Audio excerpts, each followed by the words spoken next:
Item ಯಾವುದೇ ಇರಲಿ try ಮಾಡಿ ಆಚಿ ಚಿಕನ್ ಮಸಾಲಾ. ಆಚಿ ಚಿಕನ್ ಮಸಾಲಾ. ಇವತ್ತು CLP ಸಭೆಗೆ 4 ಜನ ಶಾಸಕರು ಗೈರಾಗ್ತಾ ಇದ್ದಾರೆ. ಕಾರಣಗಳಿದೆ ಬೇರೆ ಬೇರೆ. ಒಂದೇನಪ್ಪ ಅಂದರೆ ರಾಜಣ್ಣ ನ್ಯೂಯಾರ್ಕ್ನಲ್ಲಿದ್ದಾರೆ. ಇನ್ನು ಪಾವಗಡ ವೆಂಕಟೇಶ್ ಅವ್ರ ತಂದೆ ತೀರ್ಕೊಂಡಿದ್ದಾರೆ. ರಾಜು ಕಾಗೆ ಮತ್ತು ರಹೀಂ ಖಾನ್ ಗೈರಾಗ್ತಾ ಇದ್ದಾರೆ. ಕಾರಣ ಗೊತ್ತಾಗಿಲ್ಲ.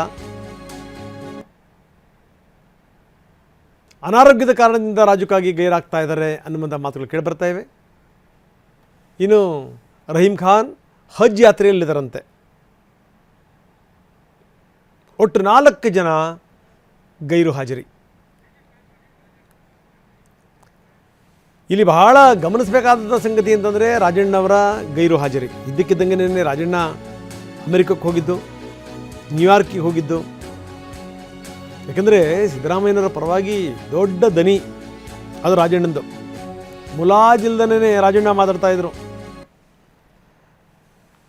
ಅಂತಹ ರಾಜಣ್ಣ ಬಹುಶಃ ಇವೆಲ್ಲ ಸ್ಥಿತಿಗತಿಗಳನ್ನು ಎದುರಿಸೋಕ್ಕಾಗಲ್ಲ. ಈ ಸಂದರ್ಭದಲ್ಲಿ ಒಂದಲ್ಲ ಒಂದು ಮಾತಾಡಬೇಕಾಗತ್ತೆ. ಯಾಕಂದರೆ ರಾಜಣ್ಣ ಸುಮ್ಮನಿರೋಂಥ ವ್ಯಕ್ತಿ ಅಲ್ವಲ್ಲ, ಅದೊಂದು ದೊಡ್ಡ ಸಮಸ್ಯೆ. ತಮಗೇನು ತೋಚುತ್ತೆ ಅದನ್ನ ಹೇಳ್ತಾರೆ ರಾಜಣ್ಣ.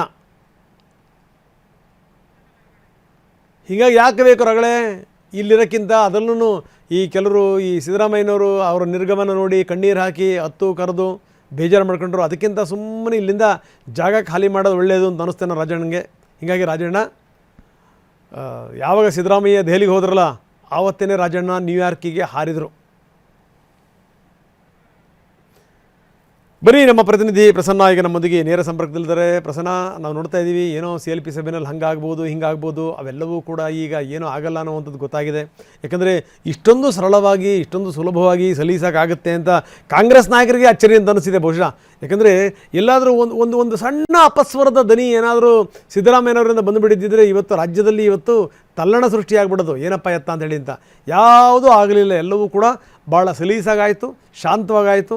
ಈ ಸಂದರ್ಭದಲ್ಲಿ ಯಾರ್ಯಾರು ಎಷ್ಟೆಷ್ಟು ಮಾತಾಡಬೇಕು ಅಷ್ಟೇ ಮಾತಾಡಿದರು. ಮಾತಾಡೋದಕ್ಕಿಂತ ಇಲ್ಲಿ ಮೌನ ಜಾಸ್ತಿ ಮಾತಾಡ್ತು. ಅಷ್ಟರ ಮಟ್ಟಿಗೆ ಎಲ್ಲವೂ ಕೂಡ ನಿಭಾಯಿಸಲಾಗಿದೆ. ಇವತ್ತು CLP ಸಭೆಯಲ್ಲಿ 4 ಜನ ಗೈರಾಗ್ತಾ ಇದ್ದಾರೆ. ಒಬ್ಬರು ಅನಾರೋಗ್ಯದ ಕಾರಣದಿಂದ ರಾಜು ಕಾಗೆ, ಮತ್ತೊಬ್ಬರು ಹಜ್ ಯಾತ್ರೆಯಲ್ಲಿದ್ದಾರೆ. ಇಲ್ಲಿ ಚರ್ಚೆ ಬಂದಿರುವ ಇನ್ನೊಬ್ಬರು ತಂದೆ ತೀರ್ಕೊಂಡು ಹೋಗಿದ್ದಾರೆ ಅನ್ನುವಂಥ ಕಾರಣಕ್ಕೋಸ್ಕರ ಇಲ್ಲಿ ತುಂಬ ಚರ್ಚೆ ಇರುವಂಥದ್ದು ರಾಜಣ್ಣವರ ಗೈರು ಹಾಜರಿ ಬಗ್ಗೆ. ಏನಂತೀರಿ? ಹೌದು ರಂಗನಾಥ್, ಕಾಂಗ್ರೆಸ್ ನಾಯಕರು ನಿರಾಳರಾಗುವ ಮಟ್ಟಿಗೆ ಒಂದು ಅಧ್ಯಾಯ ಬಹಳ ಸಲೀಸಾಗಿ ಮುಗಿದಿದೆ. ಇನ್ನೊಂದು ಚಾಪ್ಟರ್ ಇವತ್ತು ಸಂಜೆ 4 ಗಂಟೆಯಿಂದ ಶುರುವಾಗುತ್ತೆ. ಇವತ್ತು ಸಂಜೆ CLP ಸಭೆ ನಿಗದಿಯಾಗಿದೆ.